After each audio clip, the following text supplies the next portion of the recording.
Hablaremos de Alfredo el Grande, así que ubiquémonos en Inglaterra en el año 800.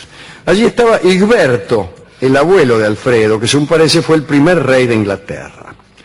Conquistó y unió varias regiones y estableció un país dividido en 7 reinos, a cuya cabeza se colocó él mismo.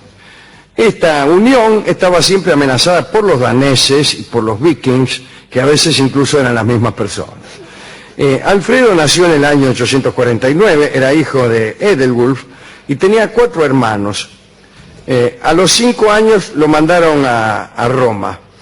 El Papa León IV se encargó de su educación y parece que lo hizo bien, porque Alfredo fue extraordinariamente erudito. Algunos lo creen fundador de la Universidad de Oxford. Sin embargo, no se sabe esto. Lo que sí es cierto es que tradujo del latín al inglés las Confesiones de San Agustín y la obra de Beda el Venerable y de Boecio.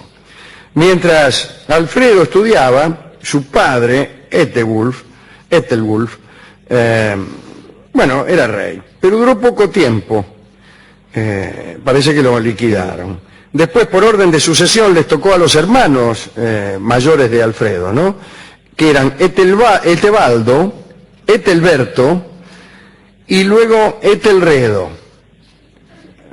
Me parece que Etebaldo es, como yo traté de decir al principio, Etelbaldo, posiblemente. Pero vaya uno a confiar en estas cosas, ¿no? Estos reyes de Inglaterra estaban acostumbrados a las incursiones de las huestes nórdicas, de las que hablamos, que saqueaban lo que encontraban y luego se retiraban, amontonaban un botín y se las tomaban. Pero en el año 868, durante el reinado de Etelredo, las cosas cambiaron. Una gran flota danesa, que llevaba a bordo un gran ejército y también mujeres y niños, llegó a la ciudad de York y la tomó como para quedarse. Alfredo luchó junto a su hermano Etelredo hasta que Etelredo cayó muerto. Entonces, Alfredo, que era el 4º en el orden sucesorio, fue rey a los 22 años, en el peor momento de una invasión. El rey de Dinamarca se llamaba Guthrum. Desde York, la invasión danesa se desplegó hasta donde estaba la corte de Alfredo. Él no pudo resistir el avance de los daneses y con su ejército desintegrado decidió que lo mejor era apartarse del escenario y tomárselas. Se las tomó a un lugar donde pudiera esconderse para esperar nuevas oportunidades.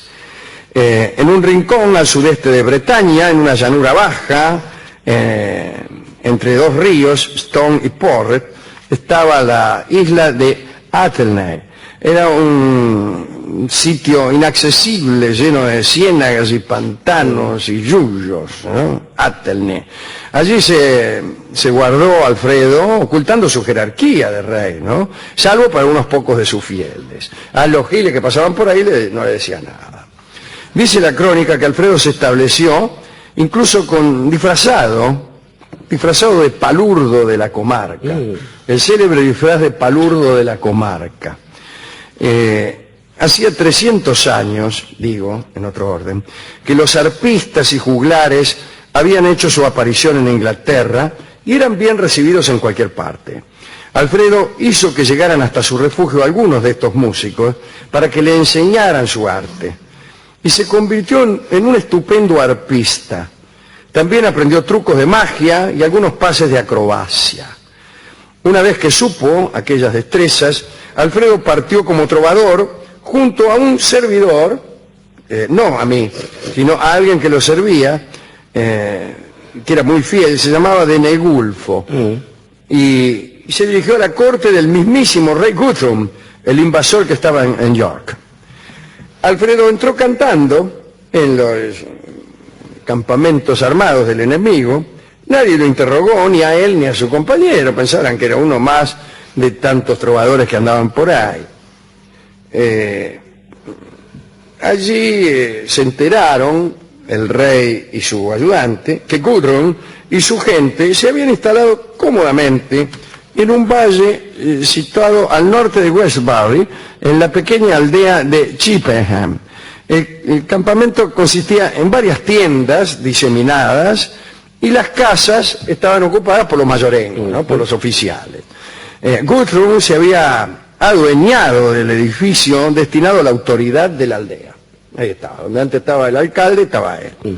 Alcalde, ¿qué va a haber alcalde? ¿No? Sí, El lugar se encontraba poco protegido, hay que decir, ¿no? Porque con el éxito de la conquista y la desaparición aparente de Alfredo, ya se sentían seguros los daneses y andaban metas festín, todo el día salían en excursiones de pillaje sin orden alguno. Y andaban siempre borrachos. Alfredo se presentó para cantarle al rey Guthrum y divirtió al rey enemigo durante una semana. ¿Qué sé yo? ¿No? Mientras tanto, su acompañante, el fiel de Negulfo, fraternizaba con los soldados y con las mujeres.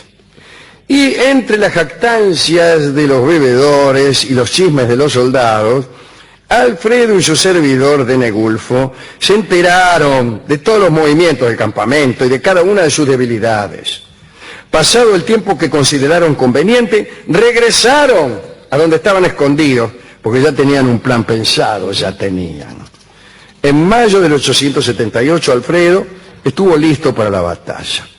Gentes de distintas comarcas se desplegaron bajo su bandera.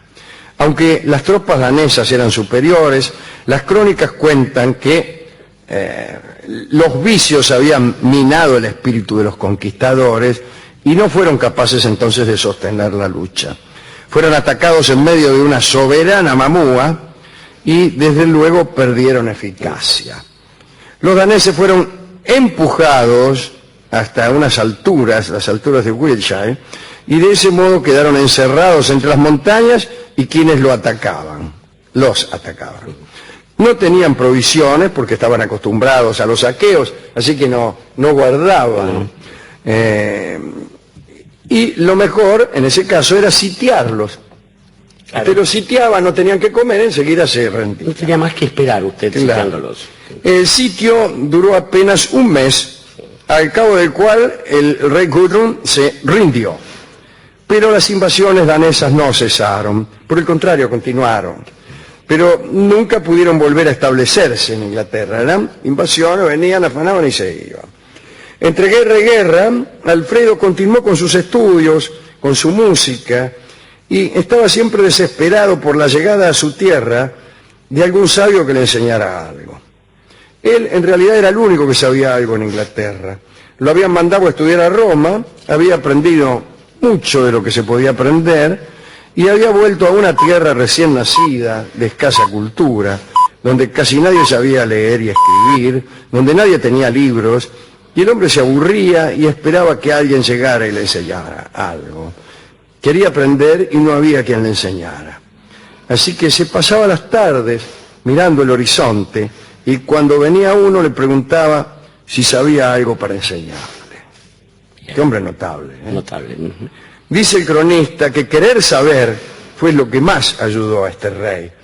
Uno de esos sabios al que Alfredo prestó atención fue nada menos que Juan Escoto Erígena. Alfredo gobernó hasta el 899, cuando murió a los 50 años de edad. Las guerras han evolucionado hoy en día. Usted no se imagina al señor Bush metiéndose en el campamento enemigo a cantar. Menos aún sabiendo muchas cosas. Claro, ¿no? pero tiene que ver con eso, de que antes no se conocía la cara de los reyes, claro, y ahora sí. Ahora tampoco, hemos ido a la discoteca haciéndonos pasar por gerentes. Para buscar vestidos de palurdo. El discotecario no nos creyó, y nos dijo que no teníamos andar de gerentes, y descubierta nuestra condición no gerencial, en realidad nos agasajaron todo el tiempo al saber que no éramos gerentes. ¿A quién quiere dedicar esta pequeña historia, querido Dorio? Estaba pensando, Alejandro, que en principio si hay alguien que se merece una dedicatoria es este muchacho Alfredo, que a diferencia de la mayoría de sus colegas reyes, tenía esta voluntad de saber y no la de enseñar, que es lo que hacen los reyes, sobre todo si son británicos. Recordemos el caso de otro posible dedicando, Enrique VIII, hasta los 25 años. Época en la que se dedicó a aprender. Después quiso enseñarle al mundo todo lo que sabía, claro, y se pudrió todo. Claro.